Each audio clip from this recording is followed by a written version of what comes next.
What are some true scary experiences that you Redditors have been through? Creepy strangers, unexplainable incidents, narrow misses, etc. I once found myself in a cave, along with 8 or 9 other people. It was the middle of the Pennsylvania wilderness, and the only entrance was a small hole in the ground. To enter, you had to sit on your butt, grab a tree root, and drop about 7 feet down a steep wall to the floor. We all dropped in, and spent at least half an hour exploring this cave. My friend Dan taps me on the shoulder and whispers, "Dude, look at the ceiling." The ceiling was just high enough above our heads to hide the thousands of spiders crawling around on it. We tried to keep quiet about it, because we didn't want anyone to flip out, but there was no stopping it. Just seconds later the whole group noticed them. Everyone got silent, and you could actually hear the spiders crawling on the surface of the stone. It was an extra nerve-wracking situation, because the only way to exit the cave was to basically jump up and pull yourself out of a hole surrounded by spiders. 2 of the girls with us were terrified and refused to climb out. They just couldn't muster the courage to put their faces next to a giant spider nests. They came around though, and everyone got out safe. I had the honor of being the last one to exit, alone in a dark cave filled with spiders, and nobody around to give me a boost. Fortunately, Dan was brave enough to reach down in and give me a hand. When we first discovered that cave, we were all like, "I can't believe we've never heard of this place. Now I know why. That cave sucks." A few months later, I found out the cave is off limits in the fall because of the rattlesnakes. Frick that cave. When I was about 12, I had a lot of issues with night terrors and rarely slept a whole night through. One night, I got up in the middle of the night to go to the bathroom. I sat down, half asleep and thinking of nothing but emptying my bladder and going back to bed when I see movement out of the corner of my eye. There was a man standing by the other door to the bathroom staring at me, not moving. He was wearing a tattered grey jumpsuit and had a crutch, little to no hair. I don't remember how I got down into the basement where my parents slept, but suddenly there I was, hysterical. My dad finally went up and looked in the bathroom and kitchen. Saw nothing but allowed me to sleep on the couch down there anyway. I didn't fall back asleep. About an hour or so later, I heard the sliding door to the bathroom from my sister's room and limping footsteps. The next morning my dad searched around and noticed that the fridge and pantry had been raided. Never caught the guy. Reposted from previous scary thread a while back.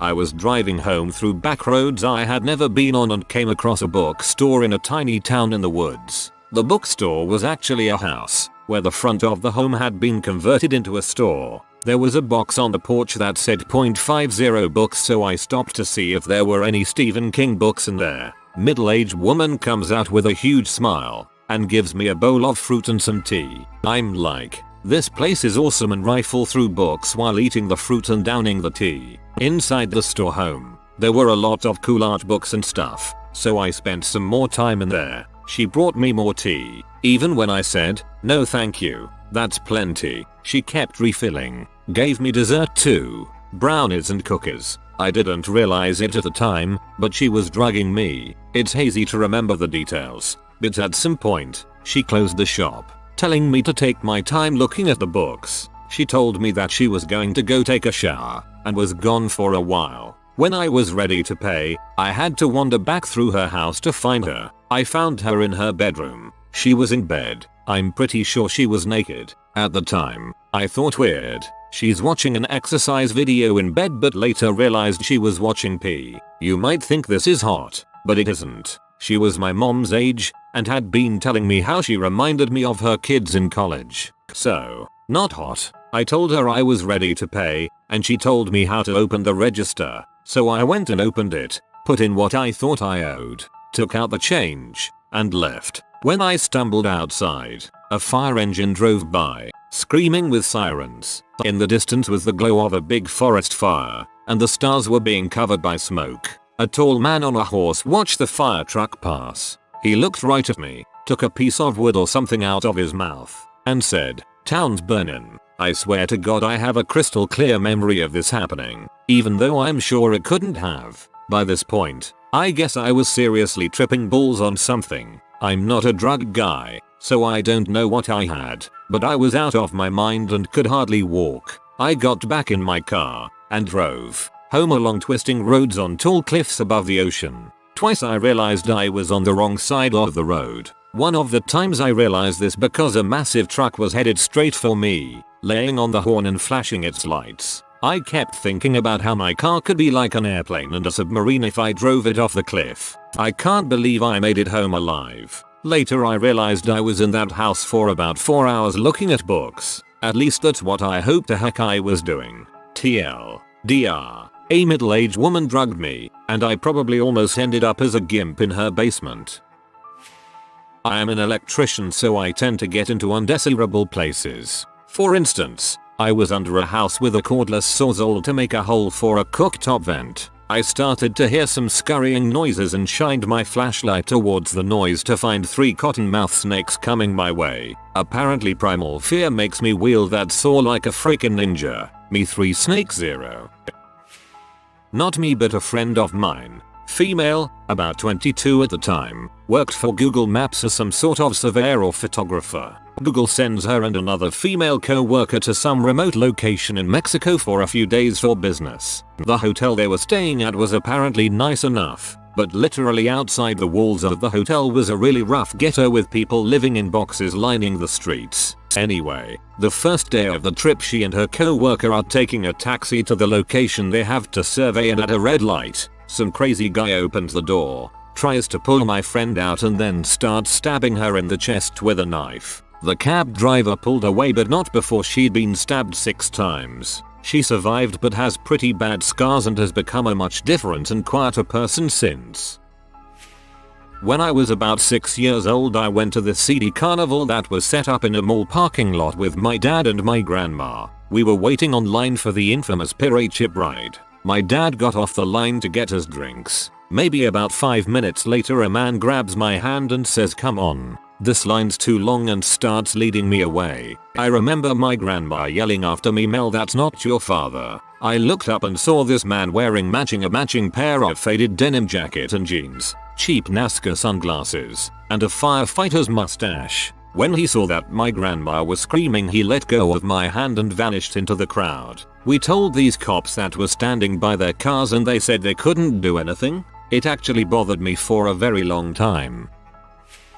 I was in India for work, staying at a fairly nice hotel. I don't do this often. I usually like to head straight to the room and order room service while watching a movie, but I decided to have a drink at the lobby bar. I had a drink on my own. There was no one else around in the bar and I made small talk with the bartender. I ordered another drink and decided to use the bathroom. I was gone a couple of minutes and when I got back I noticed that my drink, Scotch and dry, had a cloudy white rim at the top which isn't normally there. On closer inspection, the cloudy froth was settling into a powdery residue on the side of the glass. I asked the bartender what was wrong with the drink and he at first acted like he didn't notice anything. I was suspicious now and kept at it until he acknowledged he saw something. I mean, it was obvious. There was this froth 2-3 millimeters around the glass. Then he said that it always happens and it's nothing. I then looked him directly in his eyes and asked, "Did he put anything in my drink?" It's hard to explain,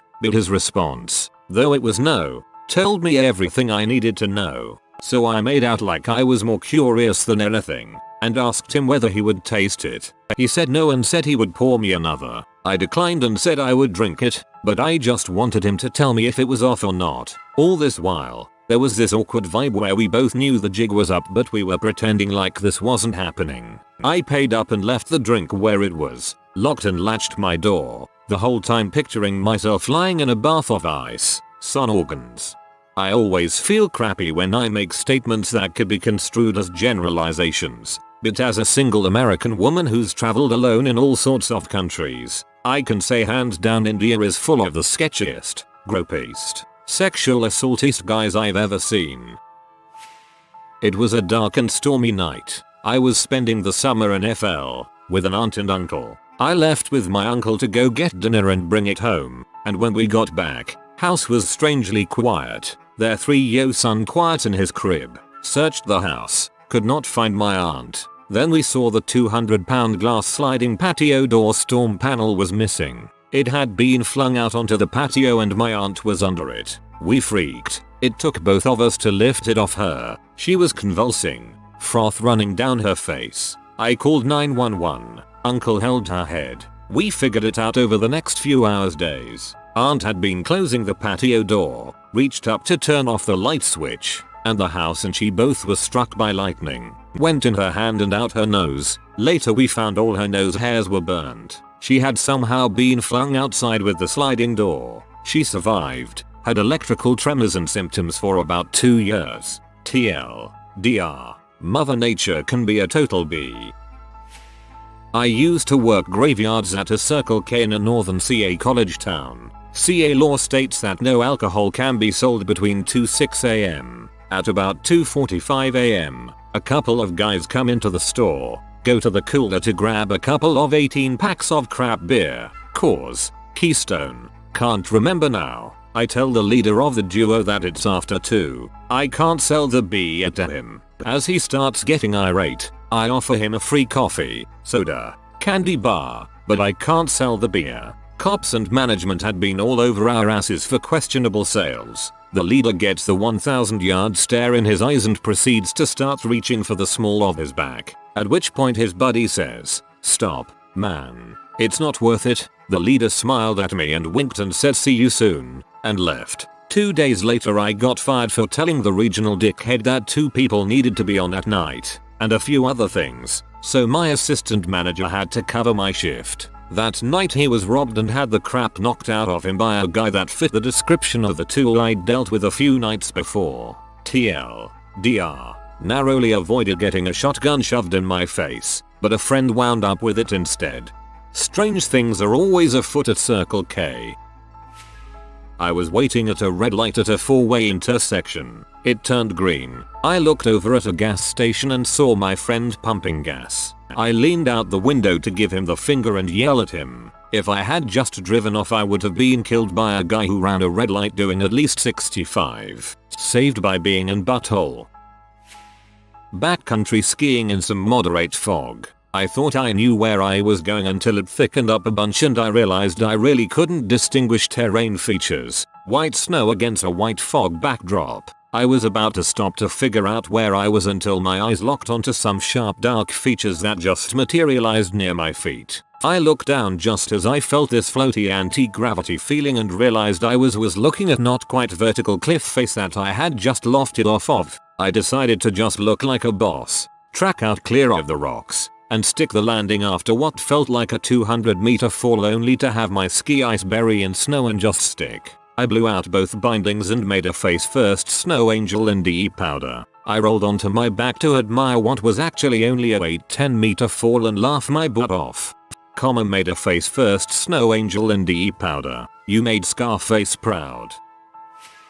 When I was a kid I was staying up at some family friend's hobby farm. Me and their boy Sean. We were both around 11 or 12. Got up and I gave him a hand doing his chores on the farm. As we walked up to the barn we hear a big commotion in the chicken cooperative. As we walked up to the coop I noticed motion in the chicken wired 2x6 window. Me and Sean are standing 15 feet away from the coop window. I verified with Sean later that we both saw a man appear on the right side of the window. As he floated, or possibly rollerbladed, by the window he slowly looked over at us, and as if finding us wanting turned away and continued out of sight. I will never forget the look on that face. It was the face of an old man who was bloated and severely ill. Unfortunately it was a face that seemed very familiar. Both me and Sean thought it was his father. His father at the time was a healthy and fit 45-year-old, but we were both left with the impression that we had seen his father. Anyways, we rush up to the coop to see what's going on. Nothing there except agitated chickens doing their thing. Me and Sean talked about it for the rest of the day and could make no sense of it.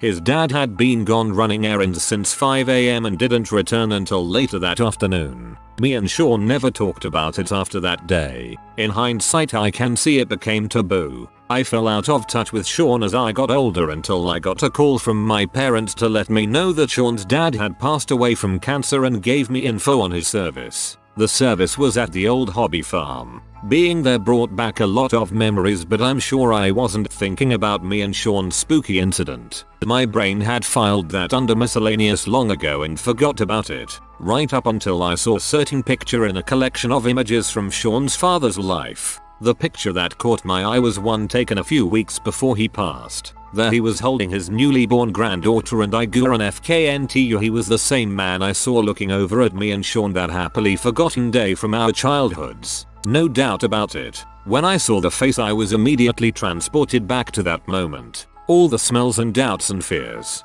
I guess that's it. I am agnostic and loathe superstition and in no means wish to contribute to it, but this did happen to me.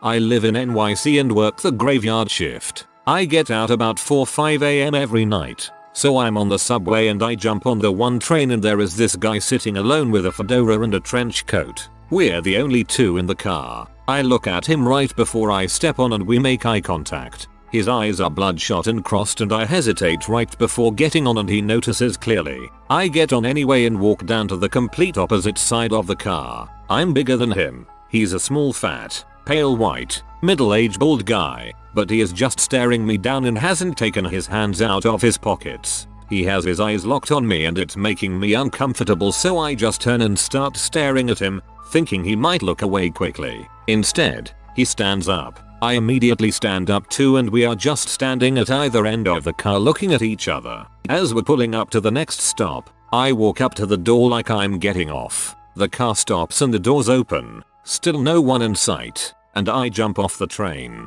He jumps off too. I wait for the ding the doors make before closing and jump back in right as they close. He doesn't make it. As the train starts to pull out, this guy just stares me down through the glass. I wave goodbye with a big crap-eating grin. TLDR. Had a staring contest with a cross-eyed freak in the NYC subway at 4 am. That was your arch nemesis. You just missed out on the most epic battle of the century. I was in Flax, an art store in SF, getting supplies, and this guy was following me around the store. I decided it was time to split, and he followed me to the checkout line, and all the way to my car. I was 21 at the time and there were no cell phones back then, amazingly, so I was on my own. So this guy starts talking about the machines in his head and how the government is following him. Crazy stuff like that. But here's the thing. I come from a crazy family. I know crazy. He wasn't crazy. My best idea for defense was to use all those FBI techniques I have gleaned from watching too many cop shows and be crazier than he was. I started stepping closer to him and never broke eye contact. I raised my voice when I spoke and was really excited when we had something in common. I said I wanted to get to know him better. And where did he live? I could visit him. He said some homeless shelter and the address. And I got really excited and said I knew exactly where that was. I could visit him on Thursday. He ended up backing up throughout the conversation. And at one point asked, "Why are you talking to me?" I looked away, wistfully, and said, "Not many people talk to me, you know? This is all a totally true story. I've never done it again, thank goodness." But he left scared. I went home safely. Victory for me. Oh my god, that was beautiful. Remind me to do this next time I have someone creepy trying to talk to me. One up is her creepiness. If it makes any difference, I will preface this by saying that I'm female. That fact may or may not make the following creepier. I used to live next to an eye hospital. One day, walking home, I was stopped by an old man who clearly had trouble seeing. He asked me to help him across the road to the hospital. I agreed, and he grabbed hold of my hand very tightly. At this point I noticed his fingers were stained brown from tobacco, covered in scabs, and his fingernails were very long and dirty. I started to think that my good deed for the day would be a bit regrettable. When we got to the other side of the road, he still had my hand grasped so tightly I couldn't politely pull away. "Do you want to see my eye?" he said. One of his eyes was squeezed shut. With his free hand he pulled the lids apart and I realized to my horror that he had no eyeball, just an empty socket. I started babbling, still trying to be polite, about how that was very interesting, but I had to go. Then he uttered the immortal words, "Do you want to put your finger in there?" He was pulling really hard on my hand, trying to force my fingers into his empty eye socket. At this point I gave up on politeness and struggled my hand free. It was difficult. He was really strong and just ran for it. I could hear him laughing as I ran off. TLDR. Stranger tried to force me to put my fingers in his empty eye socket. So many years ago I worked the night shift at a 7/11 in a neighborhood right next to a bad neighborhood. Until about 2 in the morning we had a security guard, but he didn't even carry a gun. From 2 until 5 you were on your own. After I was hired I found out this particular 7/11 had been robbed a few times, and when family members I knew found out I was working there they tried to convince me to quit. Well, as I work nights I slept during the day, and one evening I woke up from this very intense dream where I was shot. It was so intense I woke up sweating with this feeling that I was punched in the chest. I decided to quit that day. Well, about a week later I go in to collect my paycheck and there's a new guy working the late shift. Seemed alright. I spoke to him for a moment and I left. I found out that the next night he was shot in the chest while working and died in the hospital. Okay, I got contacts around the time I turned 21, and I had a real phobia of putting things in my eyes. If you live in the US, you know that they won't let you leave the ophthalmologist with your first pair of contacts unless you can put them in at least one time. It took me having to come back 3 days in a row before I could get it right. That's how disturbed I was about it, but I was determined to have contacts. Anyways, I was real careful about rubbing my eyes with them in, because I had this paranoid fear that I would grind them into my eyes. I know. Like I said, I had a real phobia. So, I go to take a bath, and I'm real careful about getting soap in my eyes. Finally, I wash my hair and close my eyes as I douse water on my head. I rub my eyes and open them, and I realize I'm blind. I can see absolutely nothing. I was in a state of sheer terror. I got incredibly still, and all the possibilities were going through my head. How was I going to get out of the bathtub without help? Was this permanent? How was I going to live my life blind? Then the lights came back on. In the 5 seconds when I had closed my eyes, the power had gone off, and since the bathroom had no window, I'd been in pitch darkness. TLDR. I briefly thought I had gone blind, but it was just a power outage. Hug.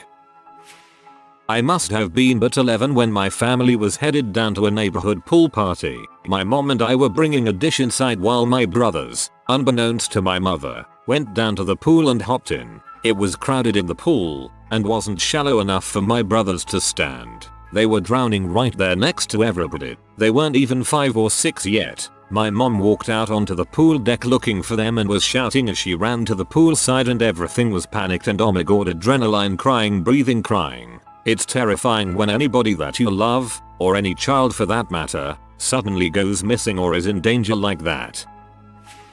My first job was working at a gas station. One night when business lulled after rush hour, a car drove up and the man inside it asked me for directions to a restaurant. I started giving him directions and he asked me to come closer because he couldn't hear very well over the noise from the street. I thought it was reasonable, so I took a couple steps closer to his car. As I was explaining how to get to the restaurant from the gas station, the man interrupted me and said, "You have the most beautiful eyes I've ever seen. I'd like to put them in a jar on my desk so I can look at them all day." The guy I was working with quickly yanked me away from the man's car and told the creep that he needed to leave or the cops would be called. If you are new to the channel, you can subscribe. I publish new videos every day. Until then, check another video.